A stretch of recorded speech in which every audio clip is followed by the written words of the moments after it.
Bizjet Travel for economy class prices, DNA reveals the Hudson assailant, and the jetpack is back. You're watching Fftvid. Ah, there we are. It's there. Okay. Oh my goodness. Shall I put this one on here then? No. Oh. Are you there? Yes, Rick and Rob finally got night flying the other day. As usual, they recorded hours of footage, so now we're having to cut it all down, so we'll have that for you next week. As a result, I'm going to have to rattle through some of the stories people have been talking about this week to get you fully up to speed, so hold on tight. I've always been curious about the cost of Bizjet travel because frankly, it always seemed that it would cost tens of thousands to go anywhere, right? Well, this story blew me away. You can get a proper Bizjet flight to a proper destination in one of these for 199 British pounds. That's about $285. In fact, just before the show, I went on their website and found a flight from London to Paris for £199 on the 4th of April. So I had a look on EasyJet's website. They're a budget airline if you don't know them.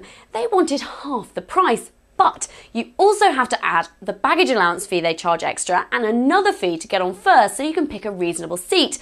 All this makes business jet flying very attractive and you don't have the hassle of the airport.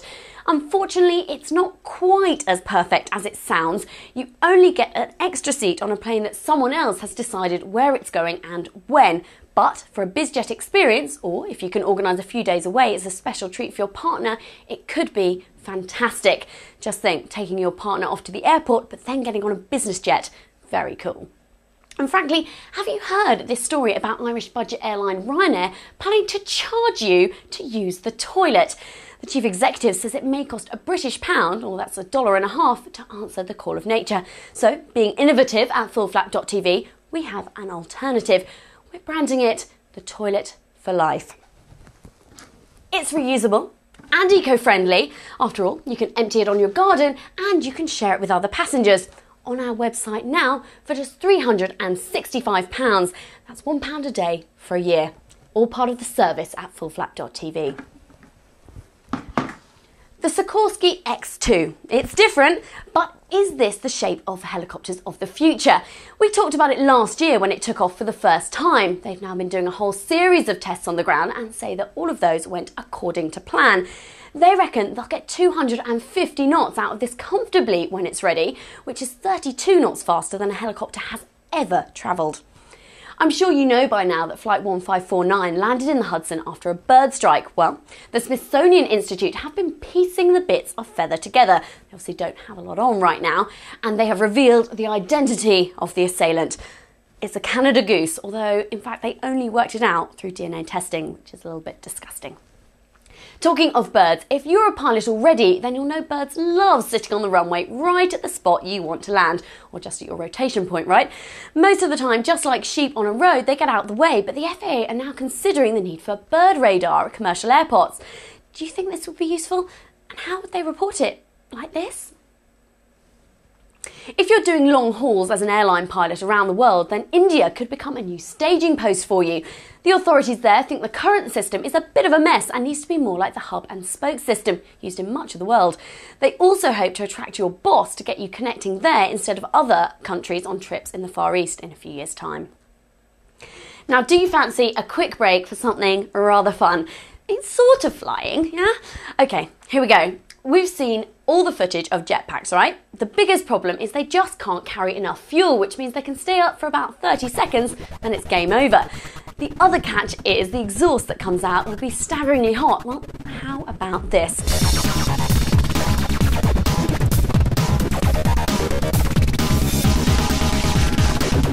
Okay, it's not quite the sort of flying machine that we normally talk about on Fftvid, but it looks amazing, doesn't it?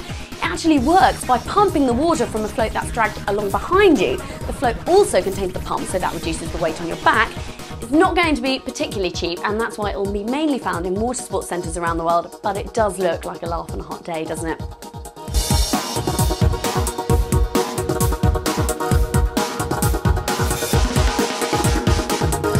A lighter story now, in fact, £1,648 story. 33 years ago, a guy called Richard van Grunsven, I love the name, started his kit aircraft company, Vans, and did rather well with it. So much so, just the other day, his 6,000th kit, in the hands of its owner, took off after 3.5 years of building. Now, I know Rick is going to balk at this because he doesn't have the patience to fix anything. But if you like playing with Lego when you're a kid, just like me, and would like to build something new, then a kit aircraft gives great performance for a low price. If you're not convinced, let me give you some more stats. The RV-10, as you can see, is a 4-seater. It looks a bit like a PA-28 or maybe a Piper Cherokee, doesn't it? Mixed with a hint of Mooney, perhaps? But with the lowest power engine, with 210 horsepower, you'll still get 186 miles per hour at 3/4 throttle, which is about 161 knots. The range is 880 standard miles at that speed, so that's Berlin to Rome, or Sydney to Adelaide, or Portland in Oregon to the Grand Canyon, or even Panama to Kingston, Jamaica in about 4 hours. It costs around $90,000 or 70,000 euros, which is staggeringly low for that sort of performance. Again, if you share it with a couple of mates, who you'll probably need anyway to build it, that brings the cost down to a regular car price. The only downside is that the horsepower will drink about 4 times the amount of fuel of a modern LSA, but it's still very good. Now, we've got a kit manufacturer coming on very soon on the show. I know Rick is chatting to them, so it'll be interesting to see if they can persuade him of the merits of kit aircraft. I don't think they're going to manage it, but we'll see. And if you're unconvinced too, or dozing off right now, it'll be interesting to see what you think as well. I mentioned Panama a few moments ago. Hi to you guys there. Someone discovered fullflat.tv last week and must have told their friends. If you've got some stories for us or videos that the whole pilot world would love to hear about, then let us know. The address is on the screen. If you're new to flying, you might remember last week I told you how you could get a discount on entry to the Aero Expo Europe this year if you register online beforehand. Well, if you have a student card, then you can get in free. Yes, this year they have a careers centre for getting into aviation jobs. Check out the full details on their website to get signed up. Is it just me, or did the Detroit 3's mess up actually do some good? If you weren't watching 2 weeks ago, then I mentioned the car makers who flew from the same airport to the same meeting in 3 separate jets to ask for public money to bail them out. Very stupid. But now aircraft manufacturers have gone on the offensive and for once are promoting the benefits of flying to people outside aviation. I've dealt with a lot of campaigners in my career and it tends to be only the anti-fun brigade who get heard, so it's nice to get some balance. With any luck, we might pick up a few more pilots too.